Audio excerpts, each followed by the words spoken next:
Halo, perkenalkan nama saya Elizabeth Larasati dengan NIM 21L10011 dari Desain Komunikasi Visual Angkatan 21. Pada hari ini saya akan menjelaskan mengenai pandangan agama Katolik terhadap martabat manusia. Sebelum saya akan menjelaskan, marilah kita berdoa terlebih dahulu. Berdoa saya pimpin secara Katolik. Dalam nama Bapa dan Putra dan Roh Kudus. Amin. Tuhan, pada hari ini saya akan menjelaskan mengenai pertugasan pada hari ini. Kiranya Engkau memberkati dan menampingi kami agar dapat memahami materi dengan baik. Terima kasih Tuhan. Amin. Dalam nama Bapa, Putra dan Roh Kudus. Amin. Menurut sejarah peradaban kuno, hukuman mati itu setidaknya sudah diberlakukan sejak zaman Babilonia di Mesopotamia. Salah satu dokumen tertulis paling awal yang mendukung hukuman barat tersebut adalah Undang-Undang Hammurabi, ditulis pada permukaan batu sekitar 1754 sebelum Masehi. Ada yang tidak setuju dengan adanya hukuman mati karena ada risiko kita melangkahi Tuhan. Kemudian hukuman mati adalah suatu hukuman atau vonis yang dijatuhkan pengadilan atau tanpa pengadilan sebagai bentuk hukuman terberat yang dijatuhkan atas seorang akibat perbuatannya. Kemudian juga ada beberapa pihak yang mengatakan hukuman mati setuju karena mengeliminasi ancaman kemanusiaan. Kemudian ada efek jera, meningkatkan populasi good people dan menurunkan populasi bad people.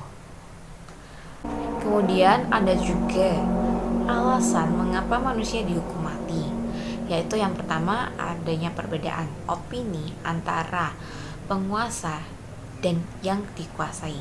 Kemudian yang kedua, karena adanya kejahatan luar biasa, yaitu mengancam nyawa orang yang tidak bersalah. Kemudian menurut Katekismus Gereja Katolik menyatakan bahwa hukuman mati diperbolehkan dalam kasus-kasus yang sangat parah kejahatannya. Dan selanjutnya saya akan menjawab pertanyaan-pertanyaan pada pertugasan hari ini. Yang pertama, jelaskan definisi dan alasan hukuman mati. Nah, hukuman mati menurut agama Katolik itu adalah hukuman mati melawan rencana Allah terhadap manusia dan masyarakat, dan juga keadilannya yang penuh kerahiman dan tidak sesuai dengan tujuan hukuman yang adil. Dan menurut Santo Agustinus juga menilai hukuman mati seharusnya hanya sebagai sebuah jalan untuk mencegah kejahatan dan melindungi pihak yang tidak bersalah. Dan untuk pertanyaan kedua, jelaskan sejarah pelaksanaan hukuman mati. Hukuman mati pertama kali diakui keberadaannya dan bersamaan dengan adanya hukuman tertulis pada abad ke-18 sebelum Masehi. Di Babilonia pada saat itu terdapat 25 jenis tindakan kriminal yang pelakunya dijatuhi hukuman mati.